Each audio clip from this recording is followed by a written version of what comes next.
I decided, you know what, I'm gonna do this huge overhaul. I came back, I saw this terrible code I wrote from like a year ago almost, and I realized what was I doing, because I can't even read what I was doing.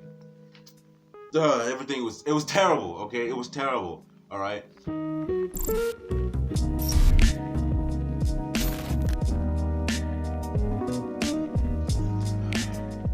Hello, I'm Emax Destroyer. Welcome to another video. So this is going to be the beginning of this game dev overhaul that I was talking about in the last video. But before I actually begin, I want to give you a little bit of an introduction onto what I'm actually doing and why I'm doing it in the first place. So in the spring of 2019, around February of 2019, I decided, you know what, I'm going to make a game. It was during my spring break. I had like a week of a break, so I decided I'm just gonna make a game. I had a little bit of background experience using Unity, so I decided, you know what, I'm just gonna make a game and I'm gonna see how far I could take it. A couple of days later, this is what I ended up having. Wasn't much, honestly, and I didn't really know what I was gonna do with it. I didn't know where I was going. I had literally no goal of what exactly I was gonna do with the game, so I decided to just leave it there, and I never touched it again for another couple of months. So May of 2019 comes around, summer break comes around, and I decided, you know what, let me go back to actually working on this game. I'm going to finish it, I'm going to publish it, because I've made a lot of games in the past, as you can see, and I've never actually finished or published any of those. So I decided, you know what, let me actually do it for once, so I could just put it on my resume, put it on my portfolio as something I've actually done, and they're not just a bunch of incomplete games out there. So 30 days later, 2,000 plus lines of code later, countless amount of hours spent on working on the UI, UX, the sound design, everything programming and art related to the game, I finally ended up finishing it, and I was so excited. It was 30 days later.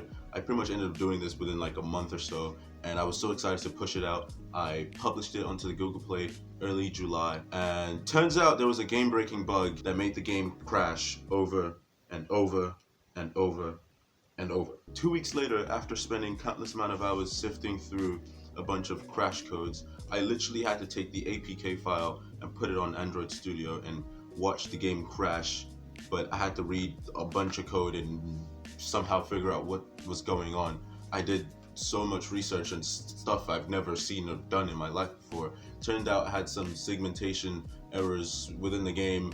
I don't know what was going on, but anyway, 2 weeks later, I ended up figuring out exactly what made this game crash. So I had two game modes in the game that was supposed to be the light of the game, I guess you could say. It was multiplayer and a challenger / creator mode. These two game modes were supposed to be like the shining star of this game, but the way I implemented it was completely horrible. Somehow, someway, the challenger mode and the multiplayer mode were codependent, and I had so much terrible spaghetti code.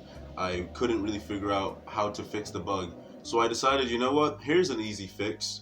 I'm just gonna take those two modes and just completely deprecate anything that has to do with that and just remove it from the game, and I won't have to deal with it until further notice. So that's why if you've ever played the game, the multiplayer and the challenger mode has a little lock on it, because it shows that you're supposed to unlock it, but you're not gonna unlock it until I actually make it available. And by the time I make it available, hopefully it'll be working, because I'll have to pretty much revamp all of that area. But as of right now, the date of recording this video, December 23rd, 2019, this is what the game currently looks like. I stripped it away of any of the bad code, I stripped it away of any of the bad complicated UI elements, and I just made a really nice, compact, structured game that I could later build upon, and I know what I'm doing, so I don't get confused when I come back months later and trying to figure out. Because that's literally what happened. Like, I decided, you know what, I'm gonna do this huge overhaul. I came back, I saw this terrible code I wrote from like a year ago almost, and I realized what was I doing, because I can't even read what I was doing, and it took me a while to figure out what I was doing so I could really figure out what was good and what was bad. Everything was, it was terrible, okay? It was terrible, alright? But anyway, I'm just rambling at this point. I plan on doing procedurally generated levels for this overhaul, because before I had to manually create the levels. I created like 4 levels, and it just ended up making more problems than I wanted in the first place. So I decided to scrap all of those levels. I took all the important assets of the levels out, and I decided I'm going to try to create procedurally generated levels so I could just give the game a couple of rules on which to build upon, and it'll just make the levels like that. But anyway, that's pretty much it for this video. If you enjoyed it, remember to give it a like and subscribe to the channel if you haven't already. I mean, Max Destroyer, you've just been destroyed.